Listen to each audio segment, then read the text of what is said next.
Ever feel like there's this whole secret world of communication happening right under our noses? Like we're just scratching the surface of something way deeper with language. Well, get ready to unlock some of those secrets. Today, we're diving deep, deep into the world of linguistics. And our trusty guide for this deep dive is, you gotta know these linguists.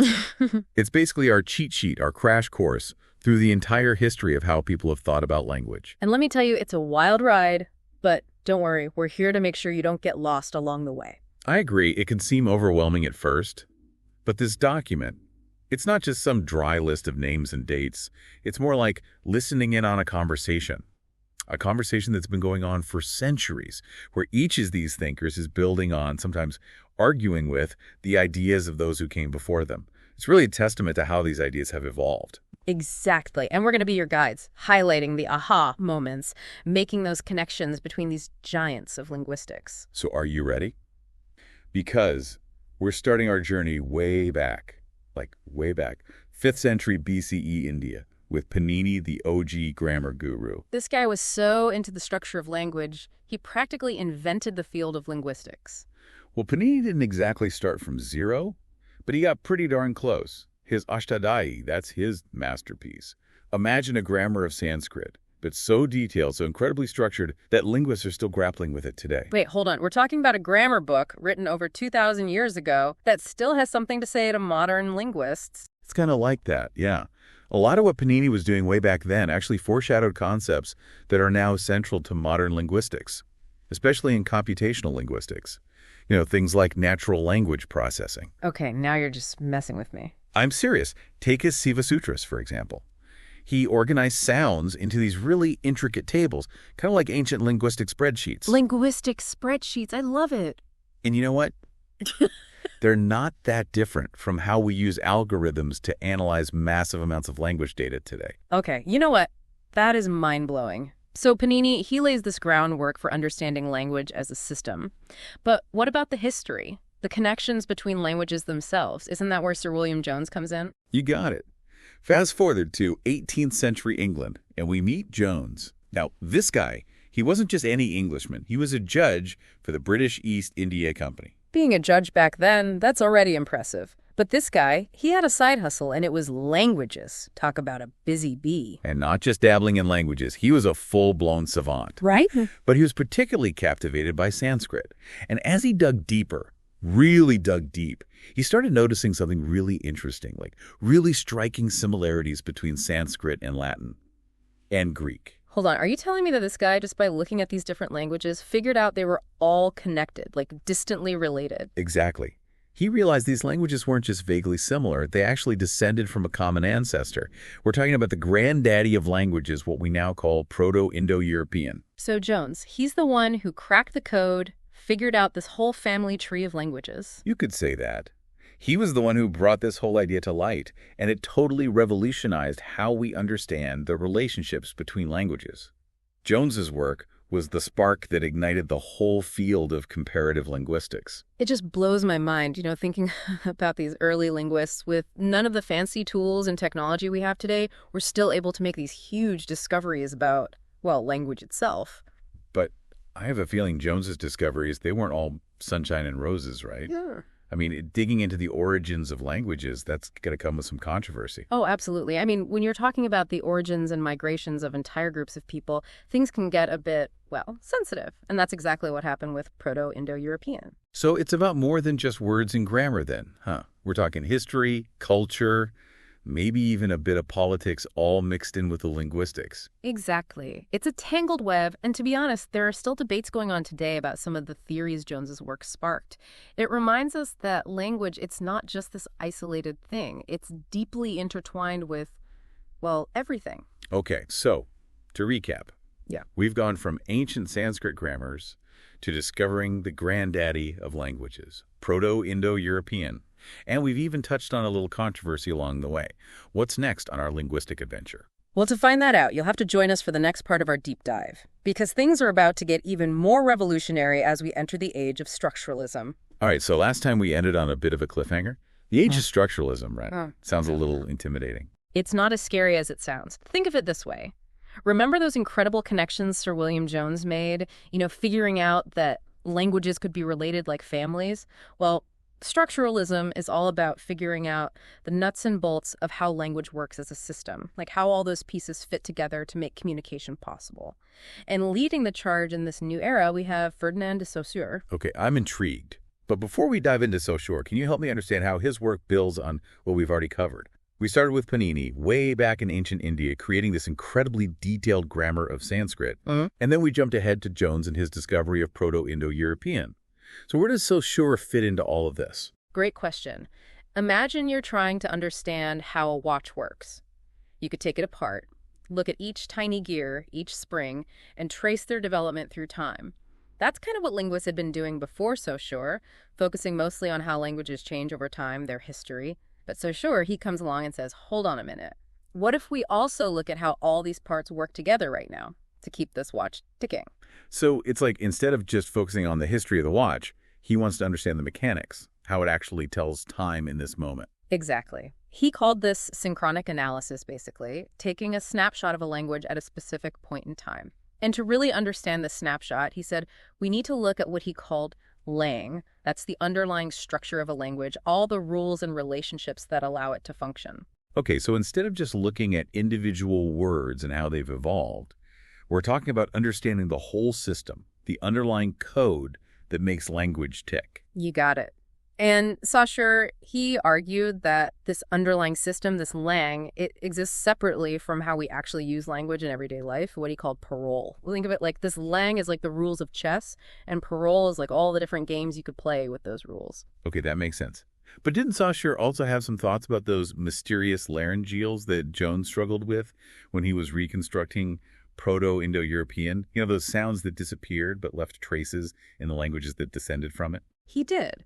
Saussure was way ahead of his time. He came up with an early version of laryngeal theory, proposing that these lost sounds, these laryngeals, they weren't just random gaps. They played a crucial role in how vowels changed over time as Proto-Indo-European evolved into all those different languages. This is fascinating. So Saussure is bringing together these seemingly disparate pieces of the puzzle.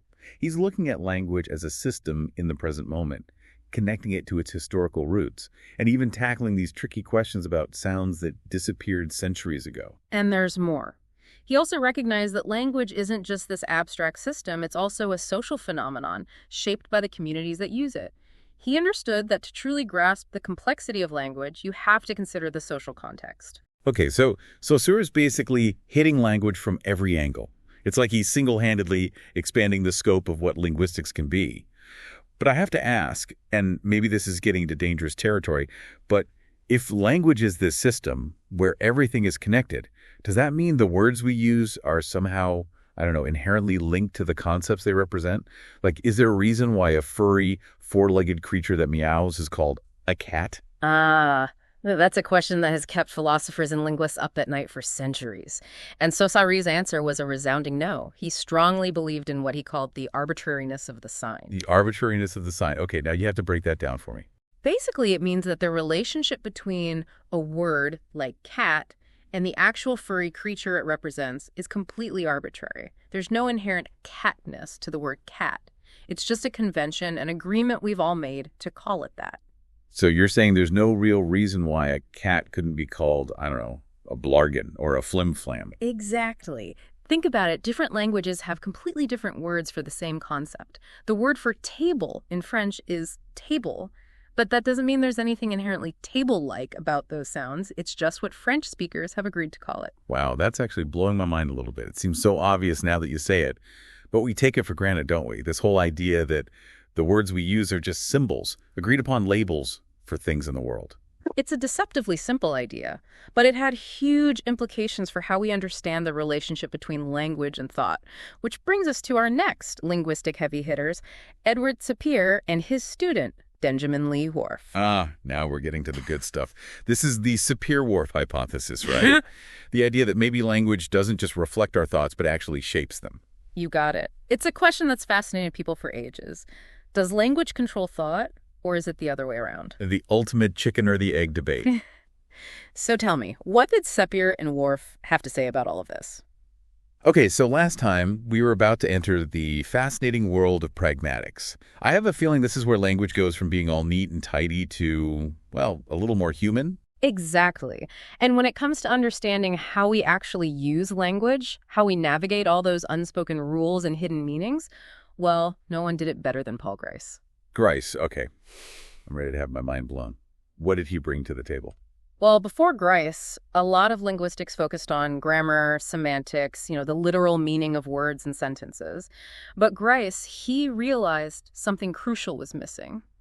The importance of context, of shared understanding, of all those things we don't say but still manage to communicate. So it's like there's this whole hidden conversation happening beneath the surface of our words. Precisely. He called it the cooperative principle. Basically the idea that when we're talking to each other, we assume the other person is trying to be informative, truthful, relevant, clear. We're all just trying to make the conversation work. Okay, that makes sense. I mean, most of the time, we're not just trying to confuse each other. But what about when those unspoken rules get broken? That's where it gets interesting. Grace came up with these 4 maxims, kind of like guidelines for cooperative conversation. There's quantity saying enough, but not too much, quality being truthful, relations staying on topic, and manner being clear and unambiguous. Okay, I'm following along so far. But how do these maxims actually play out in real life? Give me an example. Sure, imagine you ask a friend how they liked a movie and they say, well, the costumes are really something. What would you think? Honestly, I'd probably assume they didn't love the movie, even though they didn't actually say that. Exactly. They flouted the maxim of relation by giving you information that seems kind of beside the point. Or imagine someone asks what you do for a living and you say, well, I breathe in and out a lot. Technically true, but not exactly helpful. Okay, that's hilarious. You're totally messing with the maxims there. Yeah. But it's amazing how much we can communicate without actually saying it directly. That's the beauty of pragmatics. It's like we're all playing this intricate game, reading between the lines, making inferences based on these shared rules of communication. So we've gone from the structure of language, the mechanics of it all, to this whole other level of meaning making. It's like linguistics just got a whole lot more human. And we're not done yet, because we can't talk about meaning without mentioning George Lakoff, a linguist who, like Chomsky, really shook things up. Lakoff? Okay. Hit me with his big ideas. Lakoff argued that meaning isn't this objective thing that's just out there in the world waiting to be discovered.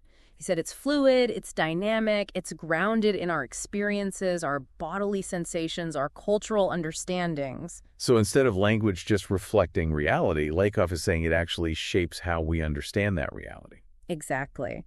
One of his big contributions was this idea of conceptual metaphors.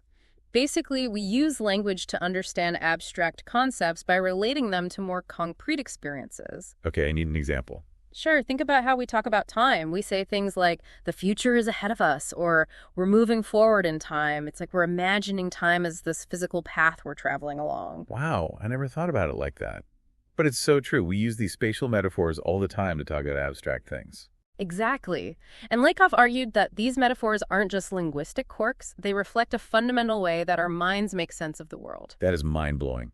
It's like language is secretly shaping our thoughts without us even realizing it. And it's not just time. We use metaphors to talk about love, about emotions, about politics. They're everywhere. And understanding how these metaphors work can be incredibly powerful, especially if you're interested in how people think and make decisions. Okay, this is all fascinating stuff.